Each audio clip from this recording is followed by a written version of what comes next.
I can see her lying back in her satin dress in a room where you do what you don't confess. Sundown, you better take care if I find you've been creeping round my back stairs. Like the shirt?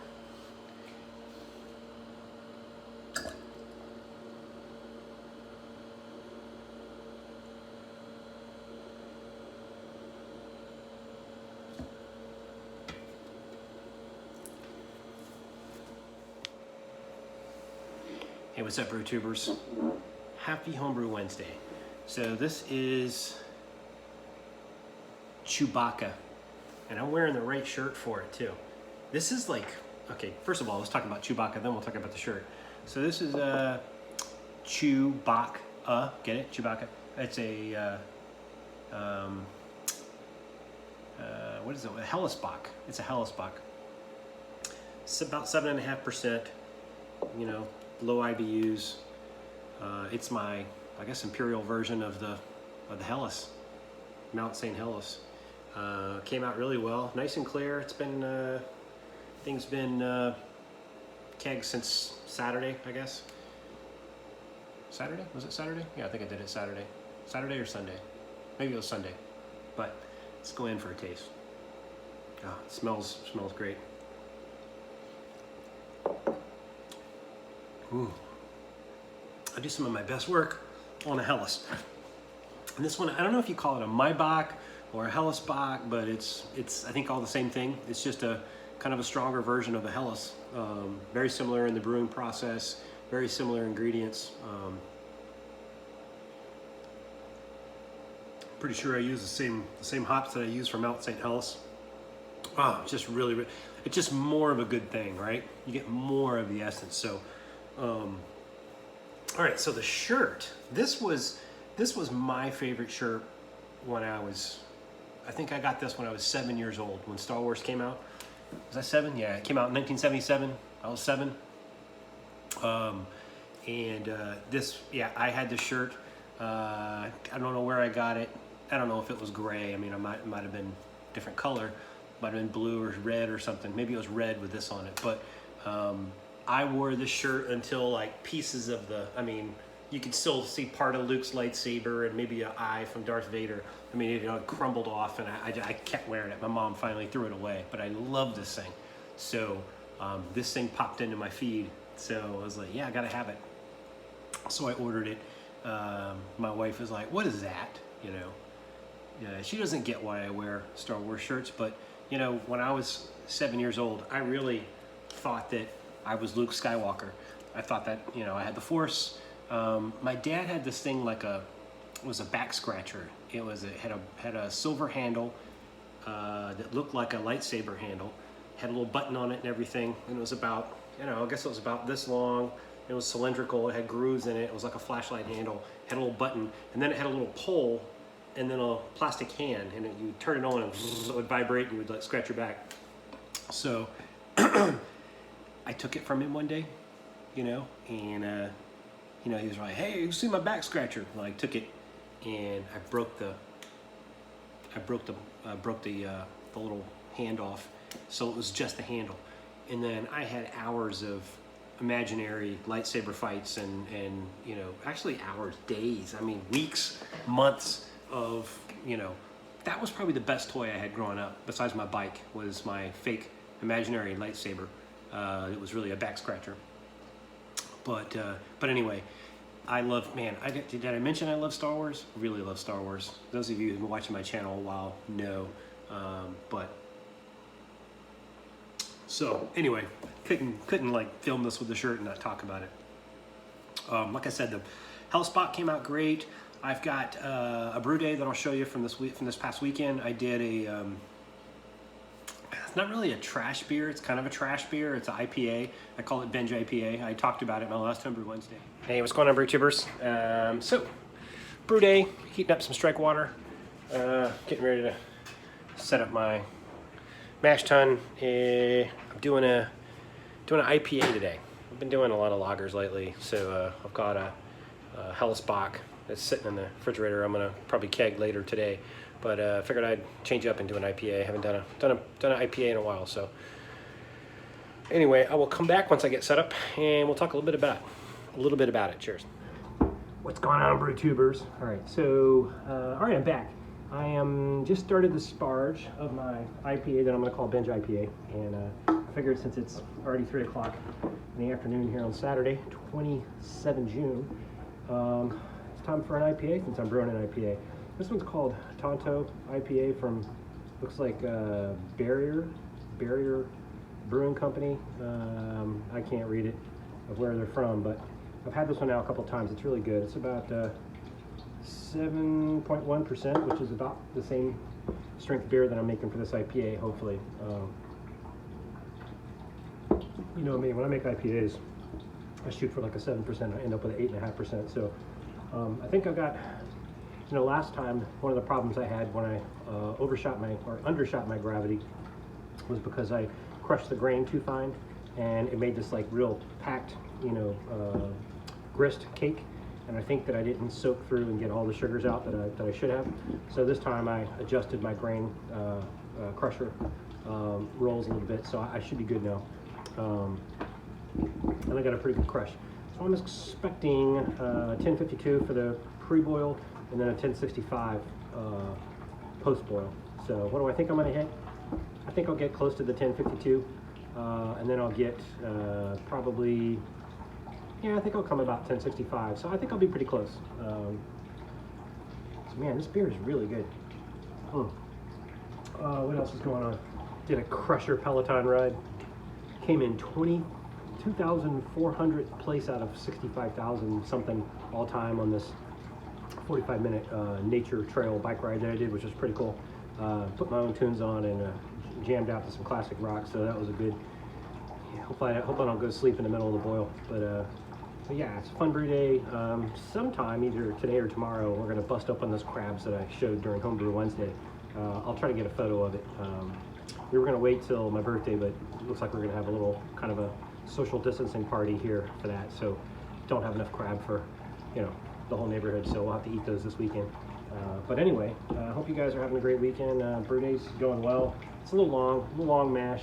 I started at 1:13 and I just started the sparge right around 3 o'clock. So you know, I had to bike and shower. So that's fine. Mash, you just get more sugar, right? You get even better efficiency. So man, Tonto IPA from Barrier Brewing Company. Wow, this is really good. Really good. So anyway, I'll pop back a little later. Oh, I'll put my hop schedule here in case you're interested. So let me try to put it here and talk about it. So at 60 minutes, I've got 1.1 ounces of Magnum, and then I don't have anything until 15 minutes when I drop the Werflock and the quarter ounce of Cascade, and then at 10 minutes I got the yeast nutrient, and then at 5 minutes I dump in an ounce of what is that, Amarillo, 1.5 ounce of Cascade, and then 3/4 ounce of Simcoe, and then I'm saving all the rest of it, the hops I have, which is probably some Columbus, some more Simcoe, some more Cascade, some more, I don't think any more Amarillo for the dry hop. So I'm not doing a whirlpool. Only thing I'm doing a whirlpool this brew day for is just so I can oxygenate the beer or the wort. I'm not going to do a whirlpool because I'm using Kvike yeast. So I want to see, you know, I like the Kvike brings its own little fruitiness, so I figure I'll get a little extra flavor boost out of the Kvike yeast. So so fingers crossed that works out. But even if it doesn't, it'll still be a decent IPA. So it should be an easy drinker, about a little over 7%, the way I like them. So I'm kind of mellowing down. You can only drink so many doubles, and I like to stretch it out a little bit. So anyway, I'll come back a little later on. Cheers. So as you can see, I think I fixed my my grain problem. Got much better efficiency than I thought, but that's all right. Got some extra points. So I am heating up for the boil. Cheers. Okay, finished up. Got it in the fast ferment. I just need to go back there and put it on the wall. It was a good brew day. A lot of hops. I had to change up on the 1.1 ounce of Magnum because apparently I didn't order the Magnum and it wasn't in the bag, so that kind of sucked. But I did have a little bit of Magnum. I had 0.45 ounces of Magnum, and so I mixed that with some Centennial to make up the difference for the number of IBUs I needed. And yeah, I think I'm gonna have to. I don't have as much hops that I need for the dry hops, so I'm gonna have to order some more. But look at that final gravity, or the original gravity. I was shooting 1065, hit 1065. So yeah, I'm on my game. So very good brew day, all in all. And maybe I'll add some more stuff and close this Homebrew Wednesday out. Man, now I gotta clean up the mess. Cheers. Oh, and my wife just ordered some El Paso Mexican food, so it's gonna be a good night. Cheers. Yeah, okay. So now I've got the beer in the fast ferment, so that'll be fun. I think what I'll do is once I take the yeast ball off, then I'll throw the hops in. No, I'll take the yeast ball off, then I will empty this slowly into a glass carboy, so then on top of the hops for the dry hop, and then I'll put it in the refrigerator. Now that I'm gonna keg this Hellsbach up tomorrow, so I will clean that glass carboy, have the hops in that when I empty this IPA out, and then that way I'll be able to cold crash like I want to. I can't cold crash on this thing because it doesn't fit in my refrigerator. So, and this is what it looks like. Yeah, nice looking. Nice looking IPA. Got all the proteins still kind of sorting their way to the bottom. I love that. It's kind of like makes me think of biology or chemistry, something like that. Cheers. It's just a bunch of 2-row. A little bit of Pilsner, I think. A little bit of Pilsen. Yeah, what else did I put in there? Wasn't honey malt? Maybe Gold Pilsen. I don't remember. And a pound of so mostly like 90-something%, 95%, 90% 2-row, a pound and a half of Pilsen. So 10 pounds of 2-row, a pound and a half of Pilsen, and a pound of Caramel 20. And then hops were going to be Magnum, a lot of Magnum for bittering exclusively, and then 15-minute and less increments of Simcoe, Amarillo, and what was the other one? Cascade. But somehow in the order I got, I didn't get the right amounts of hops, so or I didn't order the right amounts. I'm not really sure. So I had to. I got no Magnum, so I found like 0.45 ounces of Magnum in the freezer. So I had to improvise and use some Centennial to adjust the rest, to get the rest of the IBUs I wanted for the bittering, and then I used then the rest was all the same. So I do need to order some more hops, but I need some more amounts. I thought I ordered the right amount. Apparently I didn't. Either that or I lost it. I don't know what happened to it. So I need to get some more. But anyway, it's a bunch of Cascade, Amarillo, and Simcoe. So that's kind of I think that Cascade and Amarillo goes together well for kind of grapefruit. And then for the yeast, I use the flakes from the Kvike, harvested Kvike I have. So anyway, it's in my fast ferment. It's bubbling away. It's doing just fine. I got it at about 87, 88 degrees, which is good for Kvike. Hotter the better, right? Yeah, and then I'm going to do another. I'm going to do another lager. I think I'm going to do a Doppelbock next. I'm going to try to do 4 more lagers this year because it's supposed to be the year of the lager. I've done 4. So I've done a German Pilsner. I started out strong with the German Pils, which was awesome. Then I did 2 Munich Dunkels, my 2 different versions of the SJ Pour Challenge beer. They were both awesome. And then I've got this Hellesbach, or Maibach. So I'm going to finish out with a Doppelbock, probably a Helles, a Fest beer, and an Oktoberfest. Those are the 4 that I want to finish out with. So and then see which one I like the best. I don't think this one will be my favorite. I think I like a Helles a little better than this.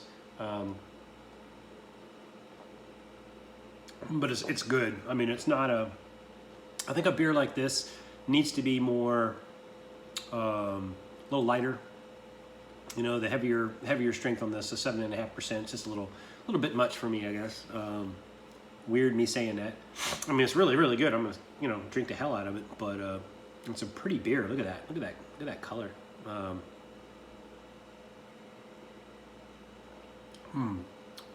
Very clean. Yeah, just a lot of malt going on, which almost a little too much. A little too much on the malt. It's almost like I put some melanoid in this thing or something. So yeah, so that's that. And then what else? Anything else going on?